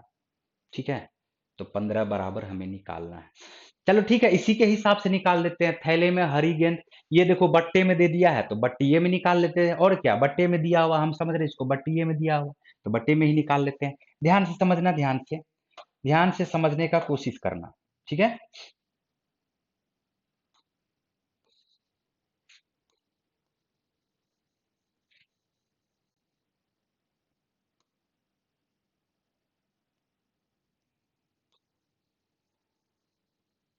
देखो 38 तिया क्या हो जाएगा? 8 तिया 24, ये हो जाएगा आपका 8 तिया 24, 8 तिया 24 और 30 तिया 90, तो 114 हो जाएगा ये। और ये 8 पंचे 40, तो 100 में से 40 घटा देंगे तो 60, 60 प्लस 14 मिलके हो जाएगा आपका 74। ये तो उल्टा घटिए रहा है, बोलो घट रहा है, हैं? उल्टा ये घटिए रहा। चलो कोई बात नहीं है, 74 कम हो गया। ठीक है, 74 बराबर क्या हो जाएगा हमारा? 6 के। -74 बराबर हमारा हो जाएगा 6 के। ठीक, तो 15 बराबर हमें निकालना है, तो एक बराबर हमारा क्या हो जाएगा? -6/74, यानी ये 3 बटे आ जाएगा 37। ठीक है, 3 बटे क्या आ जाएगा? 37। तो 15 बराबर क्या हो जाएगा? -45/37। देख लो, एक तो 45/37 यहां से इसको देख लो कि कम हो रहा है, जबकि बोला 6 और लाल गेंद थैले में डाल दिया जा रहा है। ठीक है, तो ये माइनस में आ जा रहा है, -45/37 इस तरह का ये क्वेश्चन आ गया। ठीक है, ऐसा लेकिन होगा नहीं। देखो ये 45/37 यहाँ पर देखो सी दिया हुआ है, ये होगा नहीं। अगर इसको माइनस में कभी हो ही नहीं सकता। 6 गेंद एक्स्ट्रा डाला तो भाई प्लस में ना होगा। ठीक है, चलो कोई बात नहीं। अगर इस तरह का एक क्वेश्चन आ गया तो आप यहाँ पर ऑप्शन में लगा सकते हो। अगर माइनस नहीं भी दिया हुआ है तो इस ऑप्शन को आप सेलेक्ट करके आगे बढ़ सकते हो। चलो नेक्स्ट क्वेश्चन पे आ जाओ। नेक्स्ट क्वेश्चन देखो हमारा क्या दिया हुआ है। 280 पुरुष 280 पुरुष एक कार्य को 30 दिनों में पूरा कर सकते हैं। तो 4 दिन काम करने के बाद 80 पुरुषों ने काम छोड़ दिया। शेष कार्य पूरा करने में कितना समय लगेगा? ये देखो एकदम आसान सा क्वेश्चन है। अरे 280 पुरुष 30 दिन तक कार्य करेगा तो काम होगा समाप्त। 4 दिन काम कर चुका है, तो 4 दिन जब काम कर चुका है तो 280 पुरुष के लिए तो अब 26 दिन का काम बचा ना रे। 30 में से 4 घटाएंगे तो 26 दिन का ना काम बचा है जी। बोलो तो 280 गुना 26 वर्क बचा हुआ है। अब 80 पुरुष जा चुका है तो बचा कितना पुरुष? 200 पुरुष बचा हुआ है। गुना कर देंगे दिन से, एमडीएच का यूज करेंगे, क्वेश्चन देखो हो जाएगा सॉल्व। तो ये 0 से 0 कट गया, 4 सते 28, 4 पंचे 20, 26 को 5 से मल्टीप्लाई करेंगे, 26 गुना 5, 7 दूनी 14, 140 और 7 छा के 42। तो आपका हो जाएगा 140 प्लस 42 182 और 5 बराबर के नीचे आ जाएगा। तो ये आपका दिन निकल जाएगा। बोलो निकलेगा कि नहीं निकलेगा? देखो 5 दिया क्या हो गया 15, बच गया 5 छा के 30 पूर्णांक 2/5 दिन, 36.2/5 दिन, यानी ऑप्शन नंबर ए हमारा आंसर हो जाएगा। बहुत ही आसान सा क्वेश्चन था ये। ठीक है, चलिए नेक्स्ट क्वेश्चन पे आते हैं। नेक्स्ट क्वेश्चन देखो क्या दिया हुआ है। एक्स का मान ज्ञात करें, निम्नलिखित समीकरण को हल करें। एक्स समुच्चय है एन का। ठीक है, एन का समुच्चय होने का मतलब है नेचुरल नंबर का। ठीक है, अब x-6 का होल स्क्वायर -64 बराबर 0। तो भाई ये तो बहुत आसान क्वेश्चन पूछ दिया। x-6 का स्क्वायर बराबर क्या हो जाएगा? +64। बोलो होगा कि नहीं होगा? अब x-6 अगर निकालना होगा तो इधर स्क्वायर है तो बराबर के उस तरफ जाने पे इसका स्क्वायर रूट हो जाएगा, और 64 का स्क्वायर रूट निकालोगे तो क्या हुआ? 8। अब x बराबर आपका क्या हो जाएगा? 8 + 6 मिलकर के 14। यही हमारा आंसर हो जाएगा, x का वैल्यू ऑप्शन नंबर बी।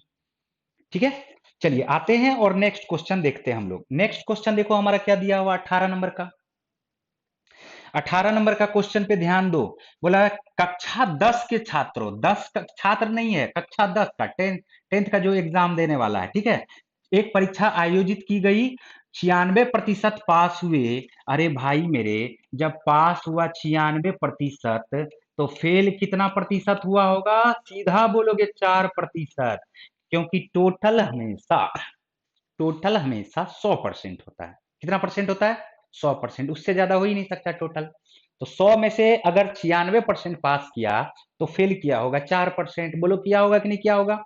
अब आते हैं, क्वेश्चन में कहा जा रहा है 50 विद्यार्थी असफल रहे। तो 50 विद्यार्थी असफल होने का क्या मतलब है? ये फेल होना। तो 50 विद्यार्थी असफल हुआ, यानी हम लोग बोल सकते 4% बराबर 50 के। तो बताना है कितने छात्र उपस्थित हुए थे। तो कितने छात्र उपस्थित होंगे बताओ भैया? तो बोलोगे 100%। तो 4% बराबर है 50 के। तो 4 से 100% आने के लिए कितना गुना करना पड़ता है? तो आप बोलोगे 25 गुना करना पड़ता है। तो 50 को भी कर दो 25 से गुना। जैसे ही 50 को करोगे 25 से गुना तो ये हो जाएगा 1250 आंसर। 1250 option number A. ठीक है, 4% बराबर 50 के, तो 100% बराबर 1250 के। कैसे पता चला? 4% से ये 25 गुना है, तो 50 से भी 25 से मल्टीप्लाई कर दोगे तो 1250 आ जाएगा। चलो बहुत बढ़िया, समझ में आ रहा है सभी को। नेक्स्ट क्वेश्चन पे आते हैं। 19 नंबर का क्वेश्चन देखो। 19 नंबर के क्वेश्चन को समझते हैं। यदि एक पहिए का व्यास 56 सेंटीमीटर हो तो 88 किलोमीटर की यात्रा के दौरान कार का पहिया कितनी बार घूमेगा? हमेशा याद रखना, 7 अगर किसी का रेडियस है, 7 अगर किसी का रेडियस है तो ध्यान से देखो, हमेशा जो इसका परिधि होगा, हमेशा किसी भी वृत्त का अगर त्रिज्या 7 सेंटीमीटर है तो उसका परिधि हमेशा 44 सेंटीमीटर होगा। कितना सेंटीमीटर होगा? 44। अगर रेडियस 14 सेंटीमीटर हो जाए तो इसका परिधि हमेशा 88 सेंटीमीटर हो जाएगा। देखो 7 दूनी 14, 44 दूनी 88। किसी का रेडियस अगर 28 सेंटीमीटर हो गया तो इसका जो परिधि है 14 दूनी 28, तो 88 दूनी 176 सेंटीमीटर हो जाएगा। ऐसे समझ के चल सकते हो कि 2 पाई आर बराबर होता है परिधि। बोलो होता है क्या? तो 2 पाई, पाई का मतलब 22/7 कर दो, और आर का मतलब यहाँ पर 7 रख के एक बार चेक कर लेते हैं। तो देखो 7 से 7 कटेगा तो ये क्या आ रहा है? 44 आ रहा है क्या? इसी तरह से 2 पाई 14 करके देख लेते हैं। देखो ध्यान से, अरे ये दुगुना हो गया देखो। तो 44, यहां तक तो 44 था, दुगुना हो जाएगा तो ये क्या आ जाएगा? 88 हो जाएगा। तो इसका ख्याल रखना आपको, किसी भी वृत्त का रेडियस 7 है तो परिधि 44 हो जाएगा, 14 है तो परिधि 88 हो जाएगा, 28 है तो परिधि 176 हो जाएगा, है ना? तो ये 176 सेंटीमीटर आया। कितना सेंटीमीटर आया? 176 सेंटीमीटर। ठीक, इतना बात तो आ गया समझ में। अब 88 किलोमीटर, तो 88 किलोमीटर को मीटर में चेंज करेंगे तो 88,000, और सेंटीमीटर में चेंज करेंगे तो और 100 से गुना करना पड़ेगा। बोलो करना पड़ेगा कि नहीं? हम लोग क्या करते हैं, 176 सेंटीमीटर से डिवाइड कर देते हैं, नंबर चक्कर का आ जाएगा, पहिया कितना बार घूमा। तो 88 दूनी 176, ये आ जाएगा, ये 50 बार में कट जाएगा, 5 बार में। तो देख लो आंसर जो हमारा आ जाएगा वो आ जाएगा 50,000 के। देखो क्या आ जाएगा? 50,000 के। कंफ्यूजन में रखने के लिए 500 भी दिया हुआ, 5,000 भी दिया हुआ, 5 लाख भी दिया हुआ, लेकिन ये तीनों ही ऑप्शन क्या है? रॉन्ग है। ऑप्शन नंबर बी एकदम सही है। तो उम्मीद करते हैं कि ये भी क्वेश्चन आपको क्लियर समझ में आ गया होगा। नेक्स्ट क्वेश्चन पे आ जाओ। देखो ध्यान से, नेक्स्ट क्वेश्चन और भी आसान है। नेक्स्ट क्वेश्चन पे ध्यान से देखोगे तो 629 है, 629/37 बराबर 17 के है। तो 17 को बराबर के इस तरफ लाओगे तो 37 को बराबर के उस तरफ लेके चले जाओगे। क्यों ऐसा कर दिए? क्योंकि क्वेश्चन 629 17 से डिवाइड करके पूछा जा रहा है, इसीलिए हम लोग ऐसा कर दिए। अरे 629/37 है, देखो ध्यान से, 629/37 है, और ये बराबर आया हुआ है 17 के। तो 17 को बराबर के नीचे भेजोगे तो 629/17 आ गया, और 37 बराबर के उस तरफ चला गया। बोलो चला गया कि नहीं चला गया? तो इतना बात तो आपको समझ में आ गया। ठीक है, चलिए अब आ जाते हैं इस क्वेश्चन पे। कहा क्या जा रहा है? 2 डिजिट पहले ऊपर में है, 2 डिजिट पहले ऊपर में है दशमलव। अगर यहां भी 2 डिजिट पहले दशमलव रहता तो 37 का 37 से रहता, 2 डिजिट पहले, 2 डिजिट पहले। लेकिन क्वेश्चन में देखो भागा में 2 डिजिट और भी बाएं चला गया, तो 2 डिजिट बाएं जाएगा तो आंसर में 2 डिजिट दाएं जाएगा। 2 डिजिट बाएं जाएगा नीचे में, तो ऊपर में 2 डिजिट बाएं, 2 डिजिट दाएं चला जाएगा। आंसर हो गया 3700। ठीक है। दूसरा तरीका है, इसको ऐसे भी सॉल्व कर सकते हैं। देखो 6.29 है, और बट्टे में क्या दिया हुआ? 0.0017। हमें पता है 629/17 37 होता है, दशमलव उड़ा दो तो उड़ गया, तो 1 2 3 4, 4 गो जीरो ऊपर में बैठेगा, एकदम बेसिक से चलोगे तो। और यहाँ पर 4 गो जीरो बैठेगा, इसको हटा दोगे तो 2 गो जीरो ने यहाँ नीचे में बैठेगा। बोलो बैठेगा कि नहीं बैठेगा? अब इस जीरो का तो कोई काम नहीं है, आगे में लगा हुआ तो इसका कोई काम नहीं है। यहां से काट के देखो, 2 जीरो से 2 जीरो कट गया। 629 में 17 से डिवाइड करेंगे तो 37 आया हुआ है, और 2 जीरो इस पर रखा हुआ है, तो बताओ 37 सो ना आंसर आया। Option number C. क्लियर? चलो आ जाओ नेक्स्ट क्वेश्चन पे। नेक्स्ट क्वेश्चन देखो हमारा क्या दिया हुआ, देखो बहुत ही आसान सा क्वेश्चन है ये तो बहुत ही आसान क्वेश्चन पूछ दिया। सुनीता एक निजी फर्म में काम करती है, उसका वार्षिक आय 12 लाख है। 5% उसके घर के रख रखाव के लिए उपयोग होता है, जबकि उसके पुराने घर का रख रखाव की लागत नए घर से 2% अधिक है। औसतन वह दोनों घरों के लिए रख रखाव के लिए मासिक तौर पे कितना खर्च करती है? मासिक तौर पे बोला, अरे भैया 12 महीने में 12 लाख, तो 1 महीने में 1 लाख हुआ। सीधा सीधा बोलो, 1 महीने में 1 लाख हुआ कि नहीं हुआ? 12 महीने में 12 लाख रुपया कमाती है, तो 1 महीने में 1 लाख रुपया कमाएगी। बोला क्या कि 2 घर है, उसका 2 घर है, एक पे 5% हो रहा है और एक पे इससे 2% अधिक हो रहा है, यानी टोटल 5% प्लस 7% खर्च हो रहा है, 12% खर्च हो रहा है। मासिक का औसत पूछा, प्रत्येक महीने में कितना खर्च होगा? तो 1 लाख का 12% निकालोगे तो 1 लाख का 12% क्या 12,000 आता है कि नहीं आता? बोलो, 1 लाख का 12% आ गया 12,000, खत्म। चलो नेक्स्ट क्वेश्चन पे आ जाते हैं। देखो यहां पर क्या दिया हुआ है, 22 नंबर का क्वेश्चन पे ध्यान दो। 22 नंबर का क्वेश्चन दिया हुआ, एक्स और वाई ने एक व्यवसाय आरंभ किया। एक्स ने 8,000 का निवेश किया। कितने का निवेश किया? 8,000 का निवेश किया। फिर वाई के बारे में क्या कहा जा रहा है, वाई ने 10,000 का निवेश किया। कितने का निवेश किया? 10,000 का। 6 महीने बाद जेड भी शामिल हो जाता है 6,000 रुपया लेके। ठीक है, क्वेश्चन में कहा जा रहा है यदि 3 वर्षों बाद 9660 रुपया का प्रॉफिट हुआ तो जेड का हिस्सा ज्ञात करे। अरे भाई 3 वर्ष तो ये सब न लगा रहा, एक्स लगा रहा, वाई भी लगा रहा, लेकिन जेड आया था 6 महीने बाद। तो जेड का पैसा तो 2.5 साल के लिए न लगा जी। तो जेड का पैसा जब 2.5 साल के लिए लगा तो 2.5 से मल्टीप्लाई कर दो। और सबको पता होना चाहिए कि प्रॉफिट जो बढ़ता है वो उसके पूंजी गुना समय के अनुपात में बढ़ता है। ठीक है, तो पूंजी गुना समय के अनुपात में अगर बटेगा तो ये 3 जीरो देखो सब पे से खत्म हो गया। देख लो खत्म हो गया क्या? अगर हम लोग इसको मल्टीप्लाई करें तो ये आएगा 24, 10 दिया क्या हो जाएगा 30, और 25 छा के 150 यानी 15। तो 24 प्लस 30 प्लस 15, 30 15 45 हो जाएगा। 45 में 20 जोड़ोगे आ जाएगा 65, 65 प्लस 4 मिलके क्या आ जाएगा 69। बोलो आएगा कि नहीं आएगा? अब 69 बराबर हम लोग क्या लिख सकते हैं, 9660 के। तो 15 बराबर निकालना है तो कर दो। यहां से देखो, यहां से देख लो किससे कट जाएगा। अगर काटना चाहोगे तो चलो 3 से भी काट सकते हैं, 3 से भी काट सकते हैं, और 69 से डायरेक्ट भी काट सकते हैं। पहले 3 से ही काट लो, तो 3 दूनी 6, 3 तिया 9। ठीक है, ये क्या हो जाएगा बताओ, 3 तिया 9, 3 दूनी 6, 3 दूनी 6 0, 3260, 3220। 23 से इसको डायरेक्ट काट के देखो तो 23 इकाई 23, बच गया 9, 23 चौका 92 होता है, तो 140 हो गया। क्वेश्चन में क्या पूछा, जेड का टोटल तो 15 है। तो 15 को अगर 14 से मल्टीप्लाई करेंगे तो ये हमारा जो आ जाएगा वो क्या आ जाएगा 2100 रुपया आंसर। 2100 रुपया क्या आ जाएगा आंसर। 15 को 14 से मल्टीप्लाई करते हैं, सब में ट्रिक है। 15 को 14 से कैसे मल्टीप्लाई करते हैं, 15 को करना है 140 से। नहीं करेंगे, जाओ इसको दुगुना कर देंगे। तो 15 को दुगुना करेंगे तो इसको आधा ना करेंगे, बोलो जल्दी। एगो को दुगुना करेंगे तो दूसरे टर्म को आधा करना पड़ेगा। तो जो दिख रहा था 15 गुना 140, अब वो हमें 30 गुना 70 दिख रहा है, तो 7 या 2100 हुआ, आंसर हुआ। सब में तरीका है, सब में ट्रिक है। जब एक बार हम लोग पूरे कॉन्सेप्ट को बिल्ड कर लेते हैं तो फिर क्वेश्चन हमसे बहुत आसानी से बनना शुरू हो जाता है। चलो बढ़ते हैं, नेक्स्ट क्वेश्चन पे आ जाओ।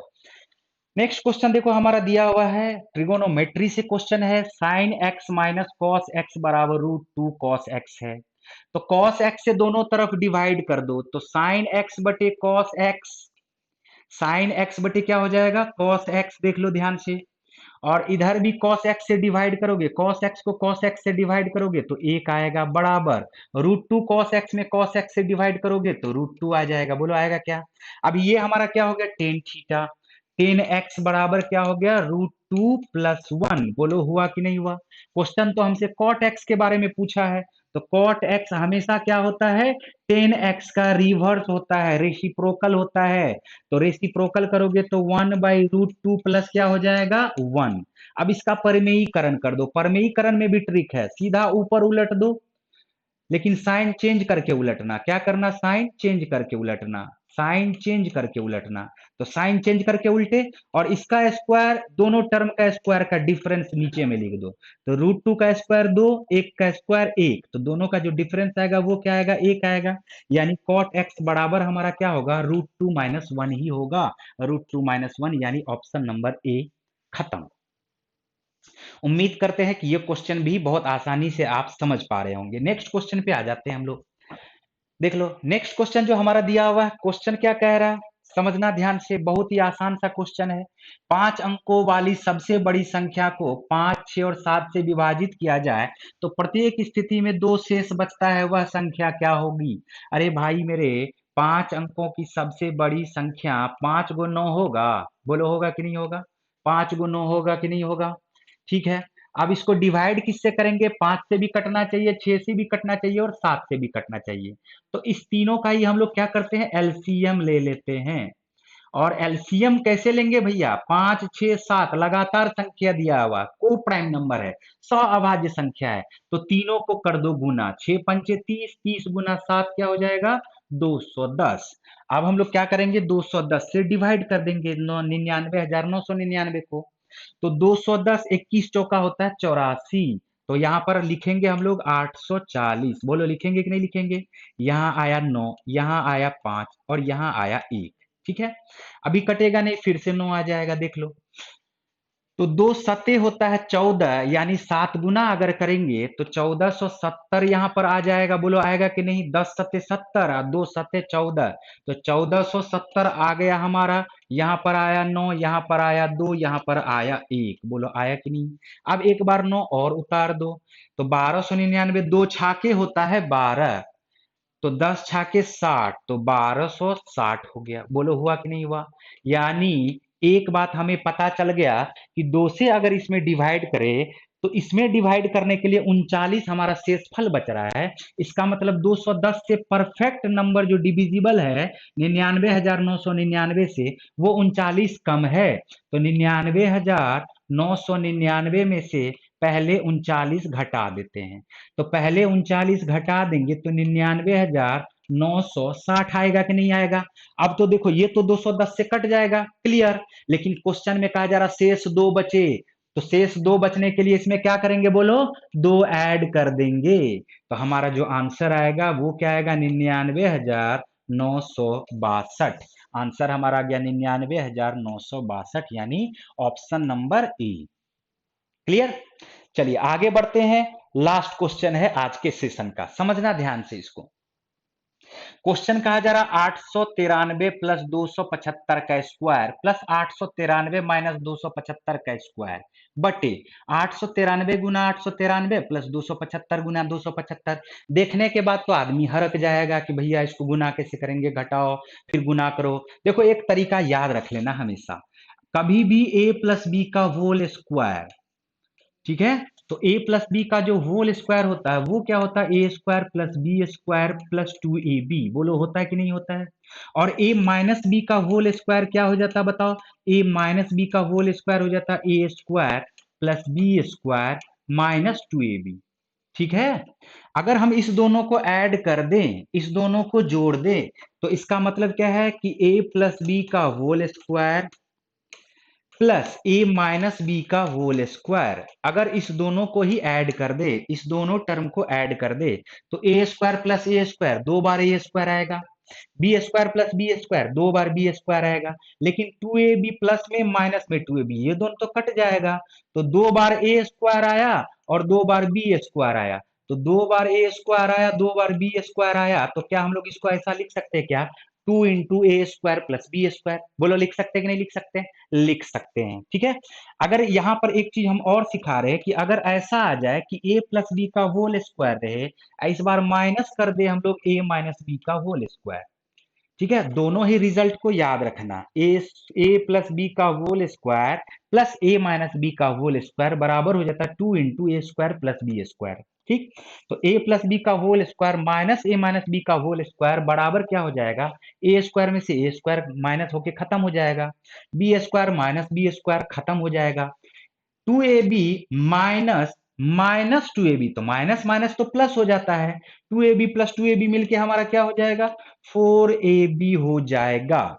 तो इस दोनों ही फार्मूले को, इस दोनों ही फैक्ट को आपको याद रखना चाहिए, बहुत ही काम आता है। अब आते हैं इस क्वेश्चन को सॉल्व करो। इस क्वेश्चन को सॉल्व करते हैं, इतना बात, ये वाला बात याद आ गया, ए प्लस बी का whole square plus A minus B का होल स्क्वायर बराबर क्या होगा, 2 into A square plus B square. बोलो होगा कि नहीं। ठीक है, अब ये a प्लस बी का होल स्क्वायर, देखो ध्यान से, a प्लस बी का whole square plus a minus B का होल स्क्वायर, तो हम लोग इसको डायरेक्ट लिख सकते हैं 2 इंटू ए का स्क्वायर यानी 893 का स्क्वायर प्लस 275 का स्क्वायर। लिखने का भी जरूरत नहीं है, आंसर इसका 2 आ चुका है, देख लो, लिखने का भी जरूरत नहीं है, समझाने के लिए सिर्फ लिखा रहे हैं। ठीक है, नीचे में आ जाओ, 893 का स्क्वायर करेंगे तो 893 का स्क्वायर प्लस ये 275 गुना 275 है, तो 275 का स्क्वायर। ठीक है, अब ये देखो, ये वाला सारा टर्म इस साथ कट जाएगा कि नहीं कटेगा, तो सिर्फ हमारा क्या बचा रह जाएगा,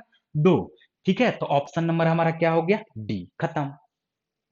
तो आज का ये सेशन हम लोग यहीं पर खत्म करते हैं। उम्मीद करते हैं कि आज का ये सेशन आप लोगों के लिए बहुत ही जबरदस्त रहा होगा, बहुत ही फ्रूटफुल रहा होगा। ये जो क्वेश्चन का सेशन आज का हुआ है, ये पिछले वर्षों में पूछे गए ग्रुप डी के एग्जाम का क्वेश्चन था, सेम टू सेम। कुछ भी हमने इसमें चेंज नहीं किया, सिर्फ हमने आपको यहाँ पर डिस्कशन कराया है। ठीक है, हमारा एक बैच स्टार्ट हो रहा है ग्रुप डी का, जो 25 तारीख से हमारा स्टार्ट होने वाला है। उसमें कोई भी अगर इनरोल करना चाहते हैं तो इनरोल कर सकते हैं। वो 2.5 से 3 महीने का आपका उसमें टाइम रहेगा। उस 2.5 से 3 महीने में हम लोग एक एक टॉपिक को कवर करेंगे। कोई भी ऐसा टॉपिक जो आपके एग्जाम में पूछा जाता है ग्रुप डी के एग्जाम में, वो आपसे ऐसा नहीं होगा जो उसमें छूटेगा। ठीक है, हमने खुद बैठ करके सारे क्वेश्चंस को सेलेक्ट किया है, उस क्वेश्चंस को भी मैं करवाऊंगा, साथ साथ आपका कॉन्सेप्ट भी हम लोग बिल्ड करेंगे। तो 2.5 से महीने से 3 महीने के भीतर में वो आपका खत्म भी हो जाएगा। तो जो भी लोग इंटरेस्टेड होंगे वो जरूर एनरोल कर लेंगे। उम्मीद करते हैं कि आज का सेशन अच्छा लगा हो। ठीक है, चलिए, ओके, बाय।